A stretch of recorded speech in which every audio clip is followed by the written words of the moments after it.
Assalamualaikum warahmatullahi wabarakatuh. Pada kesempatan kali ini saya akan menjelaskan materi mengenai UML atau Unified Model Language. Sebelum itu, saya hormati dosen dari mata kuliah Rekayasa Perangkat Lunak yaitu Ibu Erni Roza, STMkom, dan teman-teman sekalian yang sedang menyaksikan video ini. Lalu selanjutnya saya memperkenalkan diri, saya sendiri Afandi Malik dari Teknik Informatika A1 semester 4. Baik, langsung saja. UML atau Unified Model Language merupakan sebuah metode pemodelan yang digunakan untuk memvisualisasikan sebuah perancangan sistem berorientasi objek atau biasa dikenal dengan OOP. UML diciptakan sebagai akibat dari terjadinya kekacauan seputar pengembangan perangkat lunak dan dokumentasi. Pada tahun 90-an, ada beberapa cara berbeda untuk mempresentasikan dan mendokumentasikan sistem perangkat lunak. Karena diperlukannya cara yang lebih terpadu untuk secara visual mewakili sistem-sistem itu hingga akhirnya pada tahun 1994 hingga 1996 UML pun hadir. Ada pula UML menurut para ahli. Yang pertama menurut Boch pada tahun 2005 bulan 7, UML merupakan bahasa standar yang digunakan dalam perancangan sebuah sistem. Menurut Nugroho pada tahun 2009 bulan 4, UML merupakan metode kolaborasi antara metode Boch OMT, Object Modeling Technique, serta OOSI, Object Oriented Software Engineering, yang digunakan untuk menganalisa perancangan sistem. Ada pula menurut Herlawati pada tahun 2011 bulan 10, UML merupakan kumpulan diagram yang terdiri dari 9 diagram atau 8 diagram. Ada pula tujuan dan fungsi penggunaan UML. Yang pertama, sebuah bahasa pemodelan yang bisa digunakan dan dimanfaatkan di masa yang akan datang, baik oleh manusia maupun oleh mesin. Yang kedua, mampu memberikan bahasa pemodelan secara visual kepada user dengan berbagai bahasa pemrograman yang digunakan. Yang ketiga, memungkinkan untuk menyatukan praktek terbaik dalam satu pemodelan. Lalu yang keempat, UML digunakan untuk memodelkan sistem dengan menggunakan OOP, sehingga tidak hanya digunakan untuk pemodelan perangkat lunak saja. Lalu yang kelima, mampu menghasilkan model yang sangat baik, mudah untuk digunakan, serta memungkinkan untuk dikerjakan secara terpisah. Dan yang terakhir, dapat dimanfaatkan sebagai blueprint, karena pemodelan ini sangat rinci dan tertata. Ada pula jenis-jenis diagram UML. Untuk jenis-jenis diagram UML umumnya ada 9. Yang pertama yaitu use case diagram, yang kedua activity diagram, yang ketiga sequence diagram, yang keempat class diagram, yang kelima state machine diagram, yang keenam communication diagram, yang ketujuh deployment diagram, yang kedelapan component diagram, dan yang kesembilan object diagram. Berikut adalah notasi pada UML. Yang gambar pertama yaitu adalah aktor. Aktor mewakili peran orang, sistem yang lain atau alat ketika berkomunikasi dengan use case, atau aktor bisa disebut dengan user. Yaitu yang kedua ada use case. Use case berlambang seperti oval, yaitu berguna untuk abstraksi dan interaksi antar sistem dan aktor. Lalu yang ketiga ada association, berlambangkan garis dan tanda panah, adalah abstraksi dari penghubung antara aktor dan use case. Yang berikutnya ada lambang garis panah dan garis putus-putus, menunjukkan bernama generalisasi, menunjukkan spesialisasi aktor untuk dapat berpartisipasi dalam use case. Ada pula yang selanjutnya bergambar tanda panah dan ada tulisan include di atasnya, menunjukkan bahwa suatu use case seluruhnya merupakan fungsionalitas dari use case lainnya. Berikutnya ada tanda panah diikuti dengan tulisan extend di atasnya, menunjukkan bahwa suatu use case merupakan tambahan fungsional dari use case lainnya jika suatu kondisi terpenuhi. Berikutnya ada gambar yang pertama itu activity atau gambar kotak dengan sisi yang tidak runcing, yaitu memperlihatkan bagaimana masing-masing kelas antarmuka saling berinteraksi satu sama lain. Lalu yang kedua ada gambar action, yaitu state dari sistem yang mencerminkan eksekusi dari suatu aksi. Yang ketiga ada gambar bulat, yang dipenuhi dengan warna hitam di dalamnya, yaitu bagaimana objek dibentuk atau diawali, atau biasa disebut dengan awal dari proses. Lalu yang keempat ada activity final node, yaitu bergambar bulat dan ada titik hitam di tengahnya. Bagaimana objek dibentuk dan diakhiri, atau biasa dikenal dengan akhir dari proses. Lalu yang berikutnya ada decision dengan lambang seperti ketupat, yaitu digunakan untuk menggambarkan suatu keputusan atau tindakan yang harus diambil pada kondisi tertentu atau pengambilan dari dua percabangan. Lalu yang terakhir adalah line connector bergambar seperti tanda panah, digunakan untuk menghubungkan satu simbol dengan simbol lainnya. Lalu selanjutnya saya akan menjelaskan bagaimana use case diagram. Use case diagram merupakan salah satu diagram UML yang menjelaskan mengenai interaksi antar aktor dengan sistem serta hubungannya. Bisa dilihat seperti di gambar, pembeli bisa mengakses, mencari produk, memilih produk, hingga membayar produk. Sedangkan petugas atau penjual itu hanya bisa mengakses pembayaran produk, restock produk, mencetak struk pembayaran, dan membuat laporan pembelian. Bisa dilihat, pembeli tidak bisa mengakses, mencetak struk pembayaran, ataupun membuat laporan pembelian karena kedua use case tersebut hanya bisa diakses oleh petugas atau penjual. Begitu pula petugas tidak bisa mengakses, mencari produk, dan memilih produk karena dua use case tersebut hanya bisa diakses oleh pembeli itu sendiri. Lalu selanjutnya ada activity diagram. UML activity diagram apabila diterjemahkan ke dalam bahasa Indonesia, activity diagram memiliki makna sebagai diagram aktivitas. Sama halnya dengan diagram sebelumnya, activity diagram merupakan jenis diagram UML yang digunakan untuk menggambarkan proses sebuah sistem. Bisa dilihat pada contoh berikut.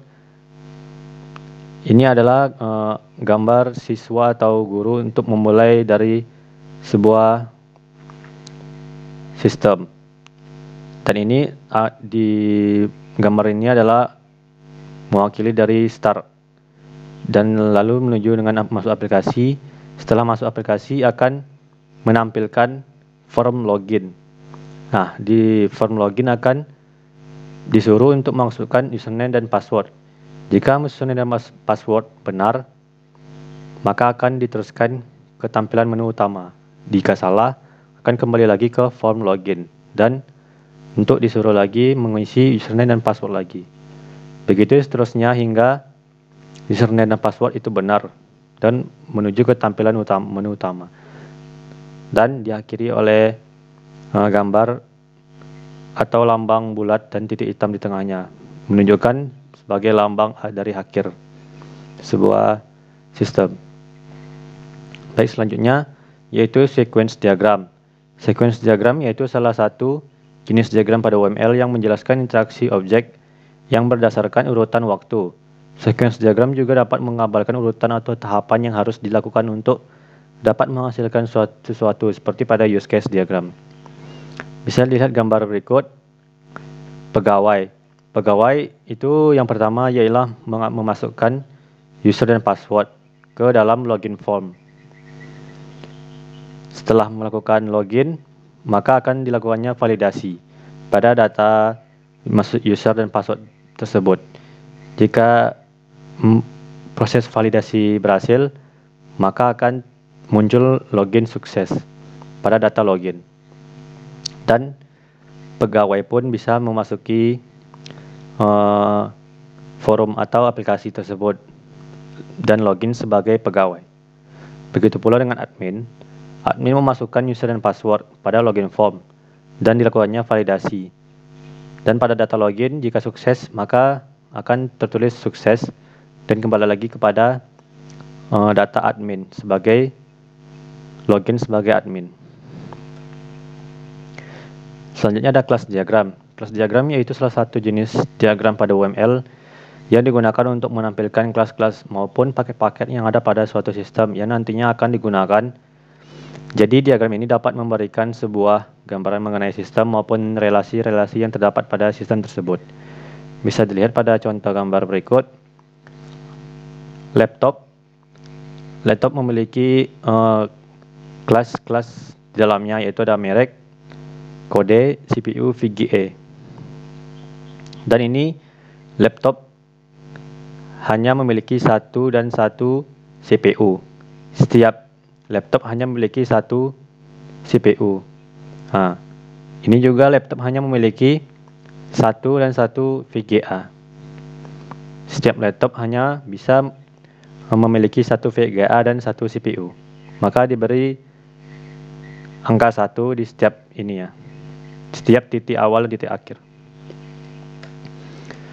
Selanjutnya ada state machine diagram. State machine diagram yaitu salah satu jenis diagram pada UML yang berfungsi untuk menggambarkan transisi serta perubahan pada suatu objek pada sistem. Bisa dilihat pada gambar berikut, contohnya dari mulai melihat harga daftar sewa. Setelah melihat daftar harga sewa, lalu mengisi formulir. Dan setelah mengisi formulir, baru bisa menyewa kendaraan yang telah dilihat tadi saat daftar harga sewa. Dan bisa setelah disewa kendaraan ada memiliki dua opsi kembali, bayar sewa langsung atau bayar sopir jika ingin menggunakan sopir. Jika ingin menggunakan sopir, sewa sopir terdahulu, baru bayar sewa dan kwitansi sewa. Jika tidak, langsung saja ke bayar sewa dan mendapatkan kwitansi sewa. Kemudian selesai. Ini adalah contoh dari diagram state machine diagram dalam penyewaan kendaraan. Selanjutnya communication diagram. Communication diagram yaitu salah satu jenis diagram pada UML yang dapat menggambarkan tahapan terjadinya suatu aktivitas, dan diagram ini juga menggambarkan interaksi antara objek yang ada pada sistem. Hampir sama seperti sequence diagram, akan tetapi communication diagram lebih menekankan kepada peranan masing-masing objek pada sistem. Ini adalah contoh dari communication diagram pada online bookshop atau toko buku online. Bisa dilihat di sini adalah aktornya. Aktor menuju ke toko buku online dengan melakukan mencari buku terdahulu. Mencari buku lalu meng-search atau mencari-cari lagi pada buku yang ingin dibeli. Setelah mendapatkan, lalu buku akan dilihat-lihat. Jika tertarik, maka ditambahkan ke shopping cart atau keranjang belanja. Jika sudah menemukan yang diinginkan, aktor akan men-check out, lalu mendapatkan bukunya. Lalu aktor akan mengorder kembali, dan kemudian hasil dari order itu akan disimpan pada inventory sebagai laporan pembelian. Selanjutnya ada deployment diagram. Deployment diagram yaitu salah satu diagram pada UML yang menunjukkan tata letak suatu sistem secara fisik. Dapat juga dikatakan untuk menampilkan bagian-bagian software yang terdapat pada hardware dan digunakan untuk menerapkan suatu sistem dan hubungan antara komponen hardware. Jadi deployment diagram intinya untuk menunjukkan letak software pada hardware yang digunakan sistem. Berikut adalah tata letak dari sebuah sistem pada contoh deployment diagram. Di sini ada mesin. Pada mesin, dalam mesin ada sales message queue. Lalu selanjutnya menuju ke transaction processor di dalam sebuah server atau sales server. Di dalamnya ada transaction processor dan accounting driver. Lalu setelah semua ini selesai, baru ke accounting system.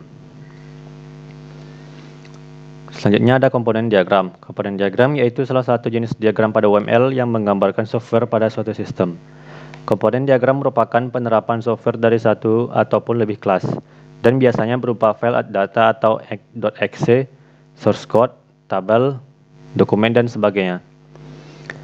Ini adalah salah satu gambar dari komponen diagram, di mana ada yang pertama itu demo HTML, di dalamnya terdiri dari 3 kelas. Ada kelas 1, 2, dan logo.gif atau gambar. Di dalam applet.class ada lagi applet1.java. Dan begitu pula dengan applet2.class, di dalamnya ada applet2.java. Ini adalah gambar umum dari perwakilan bahasa pemrograman dari suatu sistem. Lalu yang terakhir ada objek diagram. Objek diagram adalah sebuah rancangan sistem yang digunakan untuk menggambarkan nama objek, atribut, maupun metode yang digunakan. Objek diagram merupakan gambaran dari berbagai objek yang ada di dalam sistem. Dalam satu waktu, diagram tersebut juga dinamakan sebagai diagram perintah. Hal ini karena diagram tersebut memiliki perintah-perintah yang lebih ditonjolkan dibandingkan dengan kelasnya. Bisa dilihat, yang pertama itu login dengan nama Tinizaki. User login ini dan menuju ke teller tiket, dan berikut ini selanjutnya ke sini di jadwal dengan loket penjaganya Reza. Lalu yang selanjutnya ada customer 1 dengan nama Deki, lalu menuju ke pemesanan atau transaksi, dan terakhir menuju ke tiket atau mendapatkan tiket. Baik, saya rasa materi tentang UML sudah cukup sampai di sini. Apabila ada kesalahan kata, mohon dimaafkan. Wassalamualaikum warahmatullahi wabarakatuh.